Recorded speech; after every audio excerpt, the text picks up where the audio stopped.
बहू का सुख।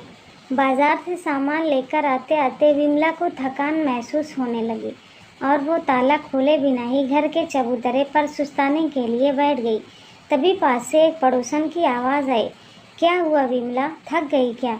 उसकी आवाज़ सुनकर विमला ने गहरी सांस लेते हुए जवाब दिया, हाँ बहन, अब बुढ़ापे में शरीर साथ नहीं देता। अब तो बिल्कुल भी भाग दौड़ नहीं हो पाती।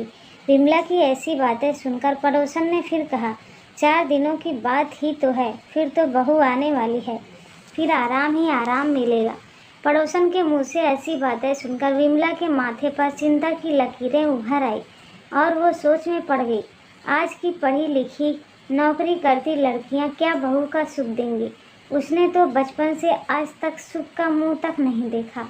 बचपन में माँ गुजर गई, बाप शराब पिए जहाँ तहाँ पड़ा रहता। जैसे तैसे बड़ी हुई तो एक शरीफ आदमी ने उसका हाथ थाम लिया। शादी के बाद वो भी 5 साल के बेटे को गोदी में छोड़ भरी जवानी में साथ छोड़कर चल बसा। दूसरों के घर के बर्तन कपड़े धोकर झाड़ू पोछा कर करके बड़ी मुश्किल से बेटे को पाल पोस कर बड़ा किया। बेटा पढ़ लिख कर सरकारी अफसर बन गया और अब ठीक 4 दिन बाद उसी की पसंद की लड़की से शादी होने वाली है, जो अच्छी पढ़ी लिखी है, नौकरी करती है। नौकरी पेशा बहू नौकरी करने जाएगी तो घर का सारा काम कौन करेगा? काहे का आराम। अब तक तो पड़ोस में जितनी भी नौकरी पेशा बहुएं आई हैं, वो अपने सास ससुर से सीधे मुंह बात तक नहीं करती। उनकी सेवा करना तो दूर की बात है। पढ़ी लिखी नौकरी करती बहू मुझे क्या सुख देगी?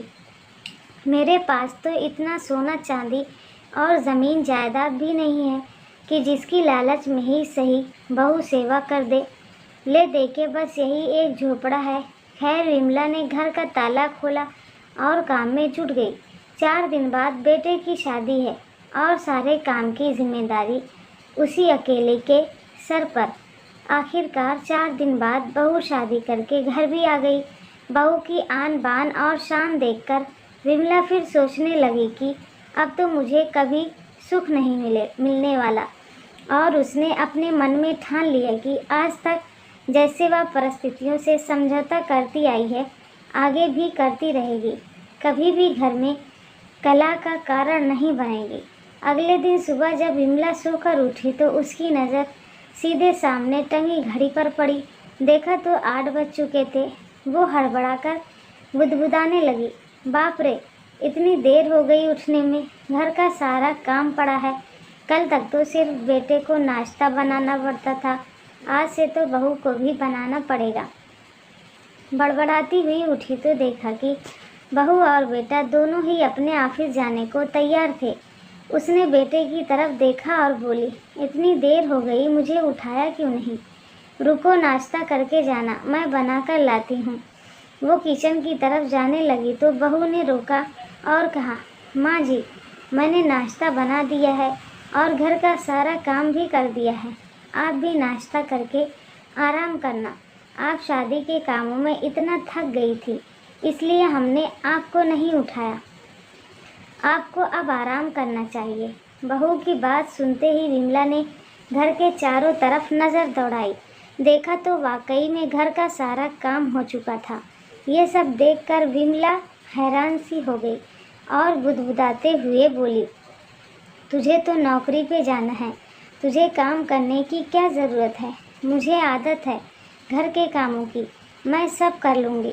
उसकी ऐसी बातें सुनकर बहू ने फिर कहा, माँ जी, मैं नौकरी करती हूँ तो क्या हुआ? मैं इस घर की बहू हूँ और नौकरी के साथ साथ इस घर का सारा काम और आपकी सेवा करने की जिम्मेदारी भी मेरा फ़र्ज़ है। मैं तो सिर्फ अपना फ़र्ज़ निभाना चाहती हूँ। आज से आपको कोई भी काम करने की कोई ज़रूरत नहीं। आपको सिर्फ आराम करना है, बाकी मैं सब संभाल लूँगी। बहू के मुंह से ऐसी बातें सुनकर उसने तुरंत बहू को गले से लगा लिया और फूट फूट कर रोने लगी। हरदम भाग्य को कोसने वाली विमला आज अपने भाग्य पर बहुत खुश हो रही थी। दोस्तों, आपको छोटी सी कहानी कैसी लगी? पसंद आई हो तो लाइक करें, शेयर करें और चैनल को सब्सक्राइब ज़रूर करें। वीडियो को पूरा देखने के लिए बहुत बहुत धन्यवाद दोस्तों।